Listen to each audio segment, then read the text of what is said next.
This is Chris McDaniels. Like, subscribe to Team W Wrestling on YouTube, subscribe to my other channel, Word of Chris, and subscribe to this channel, Chris McDaniels, and follow me on all my social media accounts. They'll be down there in the description box.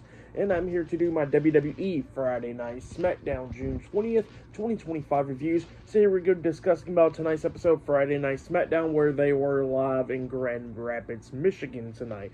So yeah, we kick off the show with LA Knight. He comes out there. And yeah, he grabs the mic and he starts talking about what's been going on for the past couple of weeks, where he costed Braun Breaker and Bronson Reed the King of the Ring tournament. So yeah, that's what he was talking about there. But then he calls out Seth Rollins because he wants to fight Seth Rollins, obviously. So yeah, but instead of Seth Rollins coming out, it was Paul Heyman. Paul Heyman comes up, and then the fans is like booing him and out of tone and stuff like that, out of tune.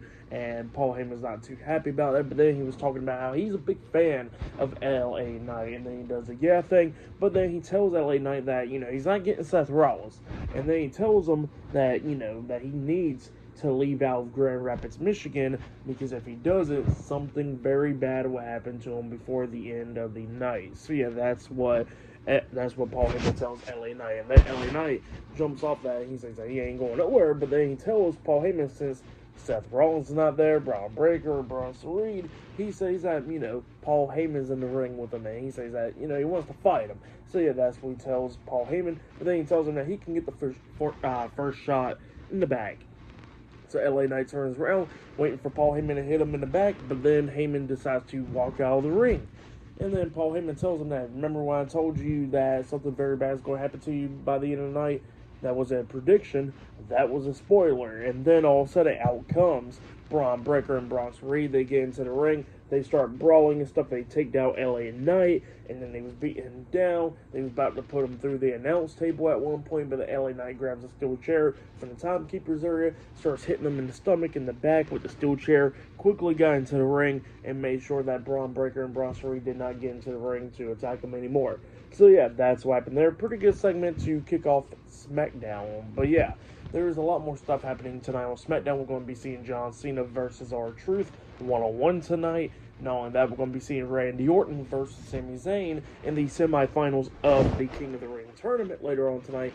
And we're going to be seeing Alexa Bliss versus Asuka one-on-one in the semifinals of the Queen of the Ring tournament. So yeah, many more stuff happening tonight on Friday Night SmackDown. So yeah, I'll see you guys later. Until the next thing that happens on SmackDown, see you guys later. Till then. So the next thing that happened on Friday Night SmackDown, we get to the first match of the night. But before we talk about that match, we got to talk about a segment that happened backstage. So yeah, we see Paul Heyman talking to Braun Breaker and Bronson Reed, trying to cool them down about everything, and that's what he was trying to do. But then Byron Saxton comes up, and then Braun Breaker starts barking at him. And then Byron Saxton informs them that Nick Aldis made a match tonight where it'd be LA Knight versus Bronson Reed one-on-one tonight. And Paul Heyman was like, see, patience is key. So yeah, that's what he was saying there. But then after that, we get to the first match of the night. It was Asuka versus Alexa Bliss one-on-one in the semifinals of the Queen of the Ring tournament. So yeah, we get to this match. And this match, it was a pretty good one for the most part. Both of these women beating the hell out of each other. Asuka locking on submission holds and coming up near falls. Alexa Bliss trying to do everything that she could do to try to win. Like she hit the DDT at one point. Asuka kicked out and all that. But then Asuka at one point trapped both of Bliss's arms, trying to make her tap out, but then Bliss fought out of it. Bliss lays out Asuka. She climbs up the top turnbuckle, jumps off with Twisted Bliss, but Asuka puts her knees up, so Alexa lands onto her knees, and then that's when Asuka hits her finish move with that running hip attack to the face onto Alexa Bliss, pinning her for the 1, 2, 3. So yeah, Asuka defeated Alexa Bliss tonight in the semifinals of the Queen of the Ring tournament, where she advances to the finals of the tournament. So yeah, that's what happened there. For that match, I'll give it 3 stars. That's why I'll give it a pretty good match. But then after that match, we see Jade Cargill, Michin, and B-Fab backstage, and Michin was talking to B-Fab and all them, talking about the women's tag team titles, how B-Fab and Michin is going to go after those titles, and then they wish good luck to Jade Cargill, so they walked off, and then Byron Saxton comes in to interview Jade Cargill, and Jade Cargill was talking about even if she gets to face Roxanne Perez or Asuka, she says that she's going to win the Queen of the Ring tournament. So yeah, that's what she was saying there. She got her match against Roxanne Perez on Monday Night Raw. But yeah, I'll see you guys later until the next thing that happens on Friday Night SmackDown. I'll see you guys later. Till then. So the next thing that happened on Friday Night SmackDown, we get to the next segment of the night. Before we talk about what happened in the ring, we got to talk about a backstage segment. So yeah, we see Alexa Bliss talking to Chelsea Green, Piper Niven, and Alba Fire, and Chelsea Green's all upset about Alexa Bliss, advancing into the Queen of the Ring tournament and stuff from a match that she was supposed to be in. But then Bliss was like, well, how's your nose feeling now, huh? So yeah, that's what she was talking to her about. And then she tells Chelsea that they can have a match next week if they want. So yeah, that's where he was talking about there. And then Charlotte Flair comes up, and Charlotte Flair gets Chelsea Green and them to back off, talking about how, that she would have made her tap out as well, just like how she made Alba Fire tap out. If Alba Fire would have tapped out a little bit more quicker, that means she would have been in the tournament still and winning the match. So yeah, that's what she was talking about there, and then she challenges Chelsea Green to a match next week. So yeah, that's what happened there. And then Alexa Bliss was like, I don't need your help. And then Charlotte was like, I wasn't here to help you out. So yeah, that's what she was saying there. She walks off. But then after that, we was supposed to get to the next match where it was supposed to be Aleister Black versus Kit Wilson one-on-one. But when Kit Wilson was already in the ring and Aleister Black was making his entrance, all of a sudden Wilson gets attacked from behind by R-Truth. R-Truth starts beating him down, throwing him into the ring post and all. He locks on the STF onto Kit Wilson, and then he lets go. He grabs the mic and he starts calling out John Cena, and then he locks on the STF once again up until a bunch of security comes running down, and we see Jamie Noble talking some sense into R-Truth, making him leave the ring. So yeah, that's what happened there. I really like this unpredictable R-Truth situation. So yeah, I really do like that. So yeah, pretty good stuff. But yeah, I'll see you guys later until the next thing that happens on Friday Night SmackDown. I'll see you guys later. Till then. So, the next thing that happened on Friday Night SmackDown, we get to the next segment of the night. But before we talk about the segment inside the ring, we got to talk about his backstage segment. So yeah, we see R-Truth backstage, and then Aleister Black comes up to him, confronting R-Truth, talking about why is he getting involved in his matches, and then Truth was telling him that, that is nothing against Aleister Black. So yeah, that's what he tells him there, and then they both start arguing up until Damian Priest comes up, and Priest tells Black that, he's going to be talking to Truth right quick. So Aleister walks off, and then Priest is talking to Truth, talking about how he understands that Truth is going through a lot and everything, but then he says that, it shouldn't get him to attack everyone and everybody in sight, and then he just tells him that, he used to be something like that, and that, Truth always made him laugh and all that stuff, and then he tells him that why won't he just put his anger towards John Cena's match tonight. So yeah, that's what he was telling him there, and he says that they can go out and get some drinks later on, and Truth was like, okay. So yeah, that's what happened there. But then after that, we see Cody Rhodes. He comes out there to the ring, but before he can say anything, all of a sudden we see Jey Uso. He comes out there, he does this thing, the crowd is loving him and all that stuff. He comes out there, and yeah, he was talking to Cody Rhodes, talking about how he's going to win the King of the Ring tournament, and that, he's going to beat Cody Rhodes this Monday on Raw. So yeah, that's what he was telling him there. And, Cody's looking forward to the match and all that stuff. But then Sami Zayn comes out there, and Sami Zayn was talking about how, that he's going to win the King of the Ring tournament, but he got to get through Randy Orton. And then Randy Orton comes out there, and Randy Orton's talking about how he's going to make his way back to the WWE Championship and all that after what happened at Backlash. And he says that he's going to have to do anything that he can do, even if that's beating down some friends and all that, and win the King of the Ring tournament. So yeah, that's what he tells them. And then we get into the next match of the night, Randy Orton versus Sami Zayn one-on-one, up next on Friday Night SmackDown. So yeah, that match is up next. So yeah, I'll see you guys later. Till then. So, the next thing that happened on Friday Night SmackDown, we get to the next match of the night. It was Randy Orton versus Sami Zayn in the semifinals of the King of the Ring tournament.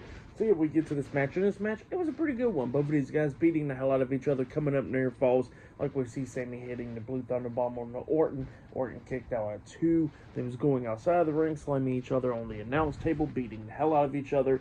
We see Orton countering the Helluva Kick multiple times in this match. Like at one point, he counters into a power slam onto Sami, but Sami kicked out at 2.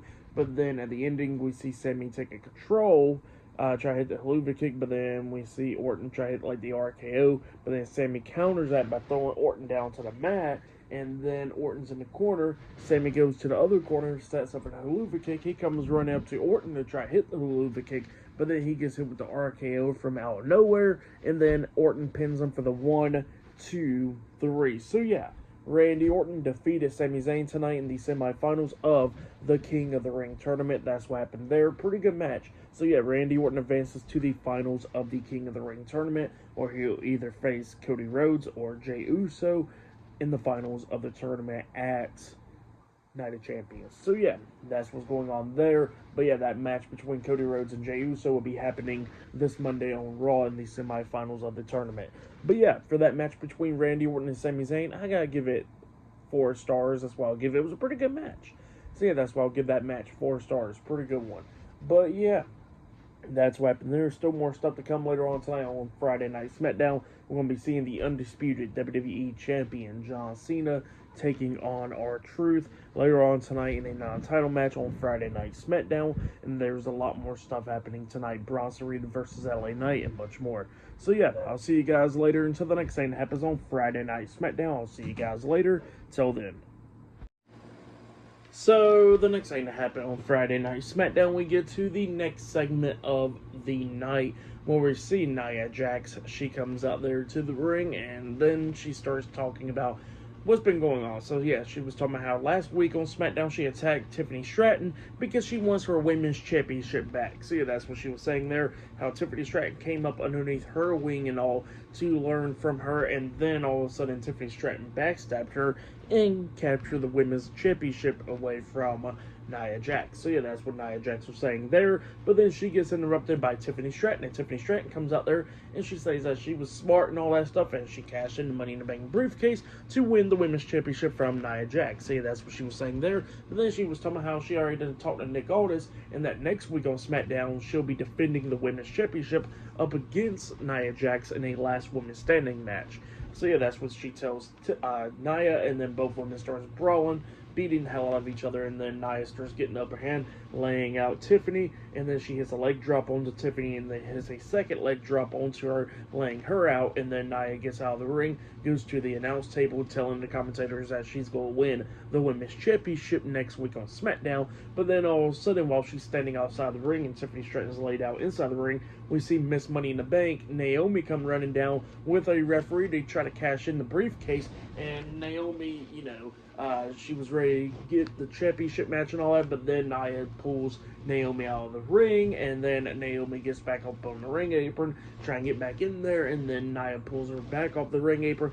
Naomi gets back on the ring apron, talking about how she wants to win the women's championship, how she wants to cash it in, but then all of a sudden Tiffany comes up, drop kicking Naomi off the ring apron. Naomi falls onto Nia Jax on the way down, taking both of them out, and then Tiffany Stratton standing tall inside the ring. So yeah, that's what happened there. Pretty good segment to lead into the last women's standing match next week on SmackDown. But yeah, that's what happened there. But yeah, still more stuff to come later on tonight. Bronson Reed versus LA Knight 1-on-1, and we're going to be seeing John Cena versus R-Truth 1-on-1 tonight. But up next it will be Chelsea Green versus Charlotte Flair 1-on-1 up next on SmackDown. So yeah, that match will be up next, and yeah, I'll see you guys later. Till then. So the next thing to happen on Friday Night SmackDown, we get to the next match of the night, where we get to Charlotte Flair versus Chelsea Green with Piper Niven and Alba Fire at ringside, the Secret Service. So yeah, we get to this match, and this match, it was a pretty good one. Alba Fire kept on trying to interfere in this match multiple times, but then she got knocked off the ring apron, and then Charlotte starts taking control, hitting a nice spear onto Chelsea Green. She pinned Green, but Green kicked out at 2, and then we see Charlotte try to lock on the figure 8, but then Chelsea rolls her up for a pin, getting a 2 count out of that. Charlotte kicked out, and then she finally manages to lock on the figure 8, but as soon as Chelsea Green taps out, where Charlotte Flair defeats Chelsea Green by making her tap out by the figure 8, we see Piper Niven come running into the ring, hitting a senton onto Charlotte while she still got the figure 8 locked on, and boy, that senton almost messed up Charlotte Flair's left leg. Like, she was like holding on to it.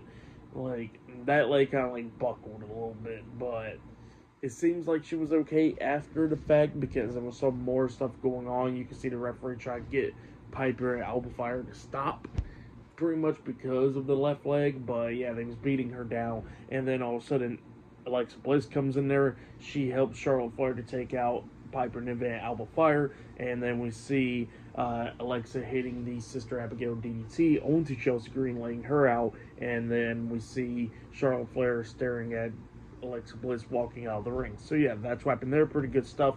But yeah, it looks like Charlotte Flair is not injured, but that was ended pretty badly right there. But yeah, for the match and what happened after the match, I'll give it all 3 stars. That's what I'll give it. But yeah, that's what happened there. But then after that, we see Jeff Cobb or JC Mateo backstage getting ready and all that stuff. And Solo Sikoa comes up and talking about, what are you getting ready for? And he says, get my hands on Jacob Fatu for what he did.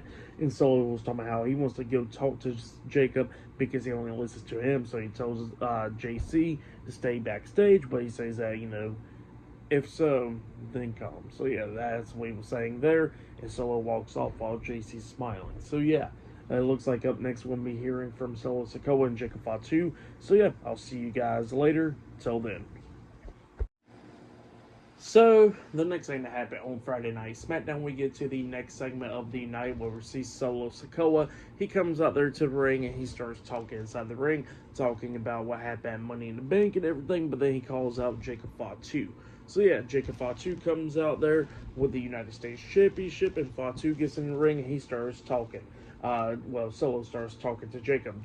He was telling Jacob that he loves him and that he wants to bring him back to the family and everything. And he sees that family fights and everything, but they forgive and they move on. So yeah, that's what Solo was telling Jacob, and he was talking about how he wants Jacob to forgive him. And he says, shoot, even if Jacob don't even want to say this, the 4 words of "I love you, Solo," he tells Jacob that he wants to tell Jacob this, "I love you, Jacob." So yeah, that's what he tells Jacob Fatu, and then Jacob starts talking, and Jacob was talking about how Solo's been using him, and he was talking about how Solo manipulated him and all that stuff, calling him stupid and all that, and then how Solo was manipulating him to try to become Tribal Chief, and try to win gold and fame and all that stuff, but he says that that's not going to be happening. So yeah, that's what Jacob Fatu says, but then he says that maybe he understands the problem, and the problem is the United States Championship, and he lays down the United States Championship down to the mat,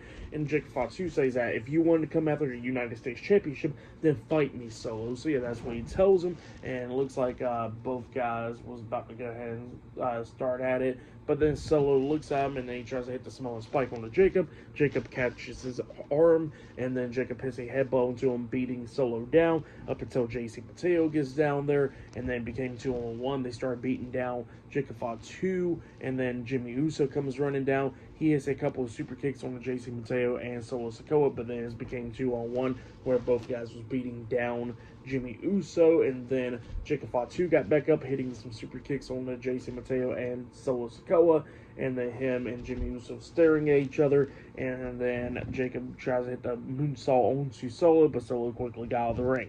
So yeah, that's what happened there. Pretty good stuff. But yeah, pretty good segment right there between Jacob Fatu, Solo Sikoa, JC Mateo, and Jimmy Uso tonight. Pretty good stuff.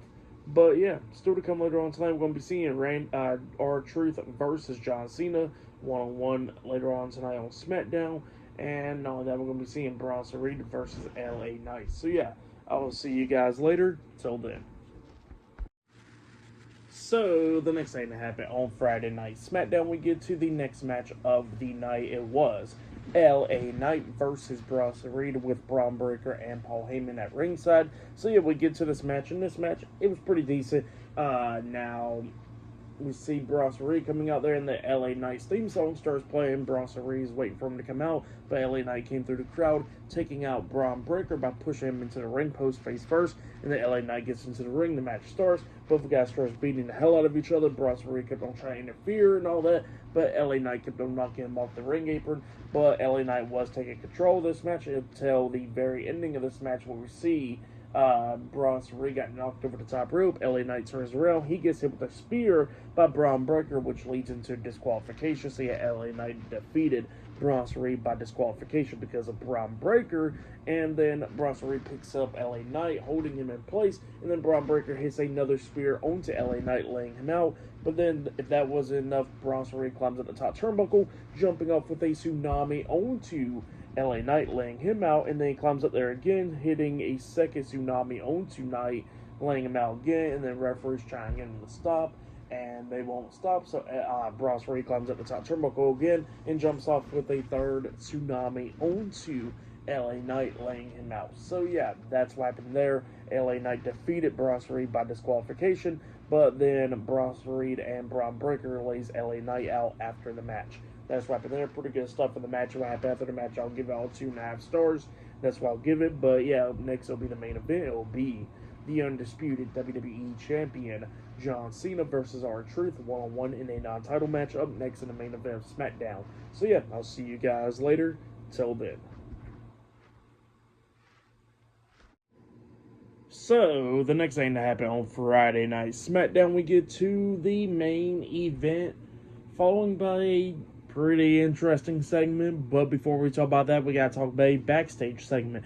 So, yeah, we see the United States Champion, Jacob Fatu, and pretty much he said that he talked to Nick Aldis, and that Night of Champions, it will be Jacob Fatu versus Solo Sikoa for the United States Championship. So, the title will be on the line next Saturday at Night of Champions in Saudi Arabia. So yeah, that match is now set in place, and not only that, they announced the matches for next week's episode, Friday Night SmackDown, and SmackDown next week will be in Saudi Arabia as well, and there's going to be 3 championship matches next week on SmackDown. So yeah, it looks like they're going to throw all the titles on the line at Night of Champions, so they threw some titles on the line for Friday Night SmackDown next week, where it'll be Tiffany Stratton defending the WWE Women's Championship up against Nia Jax in a last woman standing match.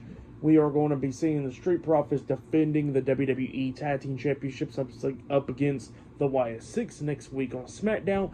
And we're going to be seeing Zelina Vega defending the Women's United States Championship up against Julia next week on SmackDown. So yeah, 3 championship matches for next week's SmackDown as well. And yeah, let's go ahead and talk about the main event. So yeah, we get to the main event. It was the undisputed WWE Champion John Cena versus R-Truth one-on-one in a non-title main event match. So yeah, we get to this match. And this match, it was pretty decent. Truth was trying to do everything that he could do to beat down Cena. You know, he kept on beating the hell out of him and everything. But then during this match, John Cena starts getting the upper hand, but Truth starts coming back. So then he knocks Cena out of the ring, but then Cena grabs the WWE Championship and starts walking away with it, going up the ramp. Well, then R-Truth says, screw this crap. He's not going to let Cena get counted out. He goes up the ramp, tries to grab Cena, but then Cena hits him upside the head with the WWE Championship, leading into a disqualification. So R-Truth defeated John Cena by disqualification, but then Cena starts going back to the ring, but then all of a sudden out comes CM Punk. He gets into the ring, he's going at it with Cena, both of them's brawling, but then Cena hits him upside the head with the WWE Championship, and then Cena decides to get out of the ring. He grabs the Slim Jim table, he sets it up, and then he hits Punk upside the head with the WWE Championship once again, laying him out, and then he picks up CM Punk up on his shoulders, hitting the attitude adjustment onto CM Punk through the table, laying him out. And then Cena grabs the mic, and he jumps up there sitting on the turnbuckles, while CM Punk is laid out through the table. And yeah, it's going back to 14 years ago, where what CM Punk did, where Punk pretty much sat on the top of the ramp cutting a pipe bomb after Cena got put through a table by R-Truth. Now this time, Cena puts Punk through a table after having a match with R-Truth, and now Cena is cutting a pipe bomb, and he cuts a pretty good damn pipe bomb. Like, definitely go check it out. He breaks the fourth wall. He calls CM Punk the biggest bullshitter in wrestling and all that stuff. So yeah, that's what he was saying there. He says, oh, look, I'm cutting the fourth wall. It looks like the TV is not going off. So yeah, that's what he was saying there. And yeah, then he actually calls wrestlers by their names, talking about Matt Cardona, Claudio Castagnoli, and Nick Nemeth. So yeah, naming off some people from AEW, TNA, and the independent scene right there. Zack Ryder, Dolph Ziggler, and Cesaro. So yeah, that's what Cena was doing there, which was pretty cool. And yeah, he cuts a promo very similar to CM Punk, which was amazing. And then he called CM Punk a millionaire now, and then he was talking about how CM Punk was up against these corporations and all that stuff. But then he says that, Punk was always talking about TKO and all that, but he says that CM Punk is Mr. TKO. So yeah, that's what he tells CM Punk, and yeah, he pretty much just cut the pipe bomb, breaking the fourth wall, cussing and all that stuff too, and had bleeped some stuff out. So yeah, that's what happened there. Pretty good promo from John Cena there. Really good one. And yeah, he says, yeah, I have still some of your stuff as well, Punk. So yeah, that's what he tells him there. And yeah, pretty good stuff. And then Cena walks out with the WWE Championship while CM Punk is still laid out through the table. But yeah, pretty good in the SmackDown. I really like that. Now, the match was okay, but the ending with the pipe bomb promo from John Cena was amazing. It was really good stuff. For match of the night, I gotta say it was Sami Zayn versus Randy Orton. That match was great, so I'll say that was match of the night. For tonight's episode, Friday Night SmackDown, I'll give it 9.5 stars. That's what I'll give it. It was a pretty good episode. I really enjoyed it. SmackDown was supposed to be going back to 2 hours, I guess, on July 4th. And yeah, this 3-hour episode of SmackDown was really good, actually. The ending was great with the pipe bomb. The matches was pretty good, and setting up some matches for Night of Champions and next week's SmackDown and all that stuff. So yeah, pretty good stuff. But yeah, that has been my Friday Night SmackDown June 20th. 2025 reviews. Subscribe to TNW Wrestling on YouTube, subscribe to my other channel, Word of Chris, and subscribe to this channel, Chris McDaniels, and follow me on all my social media accounts. I'll be down there in the description box, and I'll be doing my Monday Night Raw reviews this Monday. Not only that, I'll be doing my NXT reviews, AEW Dynamite reviews. I'll be having my predictions up for Night of Champions. Look out for that. I'll be having my SmackDown reviews next week and my Night of Champions reviews as well. So yeah, look out for all that stuff as well. But yeah, I'll see you guys later. Till then.